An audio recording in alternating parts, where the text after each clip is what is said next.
For those of you who have got keen eyesight, I've changed my bike to a Triumph Tiger 900. It's not that I didn't like the Speed Triple, I loved it. Just getting older, want something with a bit more comfort. Didn't quite realise the height of this thing. Makes it a bit more interesting to manage, but overall I'm happy up to now. However, dealership I bought it off, I won't go into that. Not the best. I'm having to change my brake pads straight away, so I thought I'd do a quick video of changing the brake pads on a Tiger 900.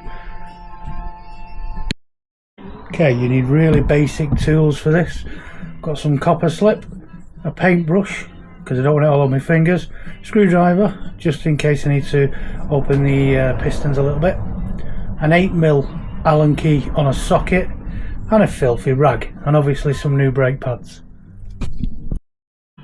Right, let's get cracking. First thing you need to do is undo the two 8mm Allen bolts here and here on the calipers, and they're lovely Brembo calipers.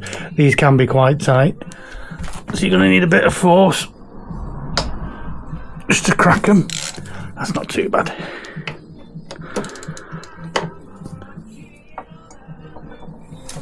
And again, not too bad. And then just whip them out. That's what she said.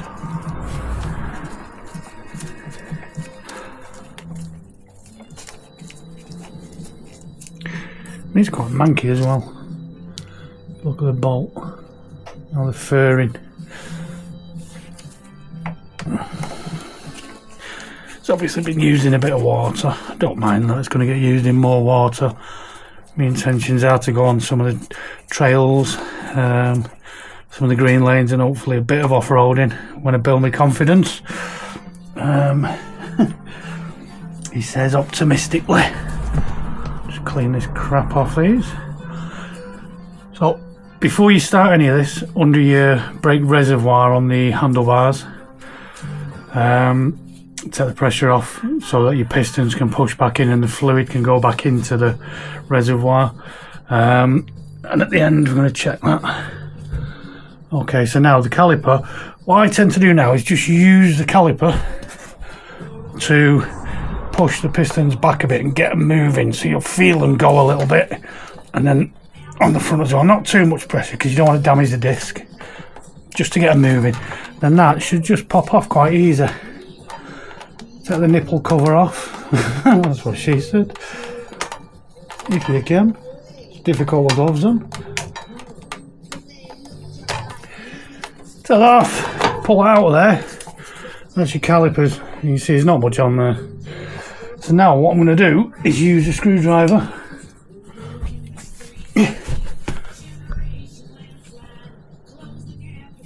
I'm just going to prise, because I'm obviously not using these pads again. I'm just going to prise these pistons back a bit. If you can, try not to stab yourself. You see them moving freely in there, but keep your eye on your brake fluid reservoir, because what you don't want to do is spill it all over your bike. I have got some towels there which I'll show in a minute. I'm just watching it. And that should be enough for new ones. Just going to check the reservoir.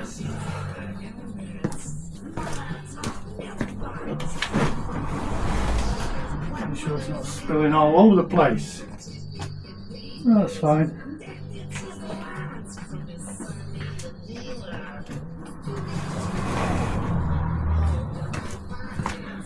Yeah, and if you can, try not to let go of your Brembos so they go across the floor.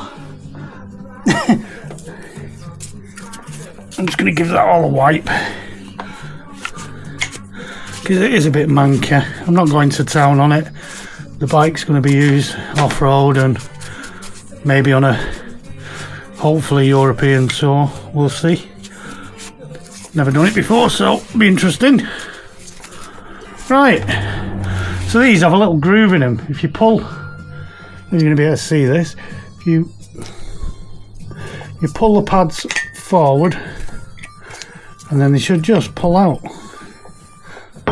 And then the same again with this one. Just move them forward, out they come. I mean, there's still a bit of life on them, but there's not much. Just going to get a quick clean inside. I'm only showing you this because it's something everybody can do this at home. You know, maybe save some money on garages.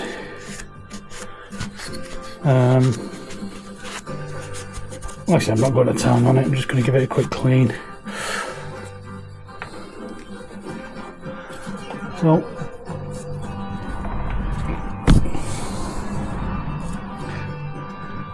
these are the nice new shiny brake pads.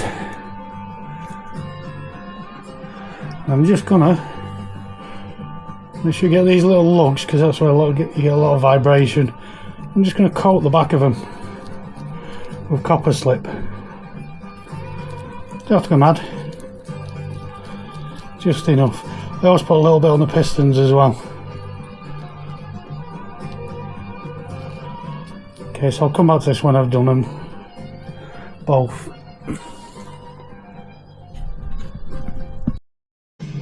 Right, so I've copper slipped everywhere.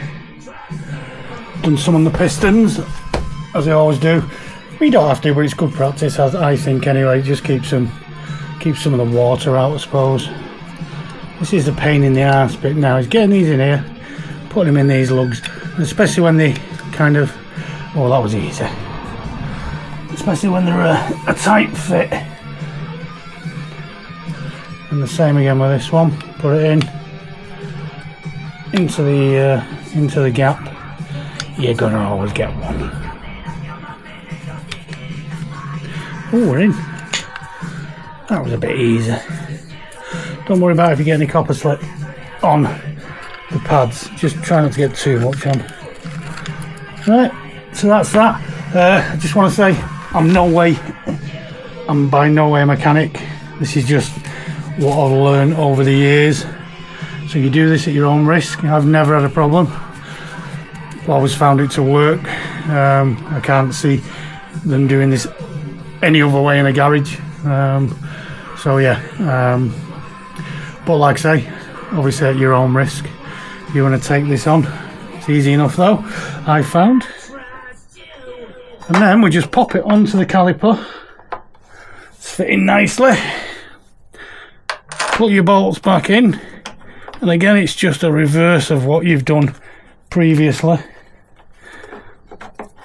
Make sure you don't cross thread these. It's quite difficult because they're more or less a template of the holes. Just whack it back on.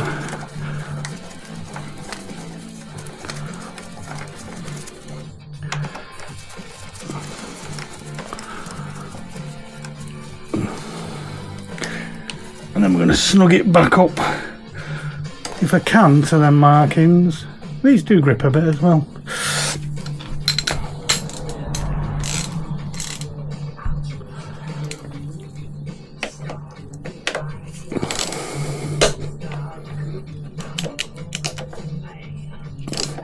Bit past that one. Maybe it's the wrong bolt. We'll just do them tight. I'm sure Triumph have the torque settings in the manual or on the websites.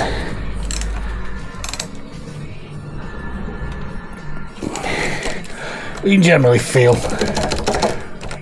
that won't come out.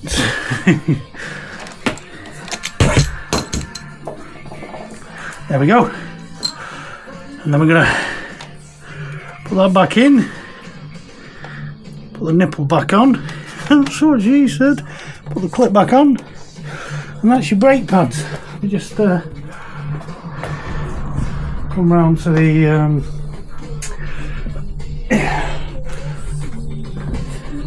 this is the brake. That's your brake reservoir. There is a bit of seepage there. Hopefully that'll go now when I pull the caliper in to move that piston in. And it's just a case, yeah, it feels a bit better. Maybe take some of that out, but it's just a case now of cleaning up, putting that back on, and then running your bike. Takes take it nice and easy, let the brake pads bed in for a couple of 100 miles and then you're good to go. Thanks for watching, hope that was helpful. If it wasn't, I don't know how you carry on watching. Remember, as always, lick and slip slide.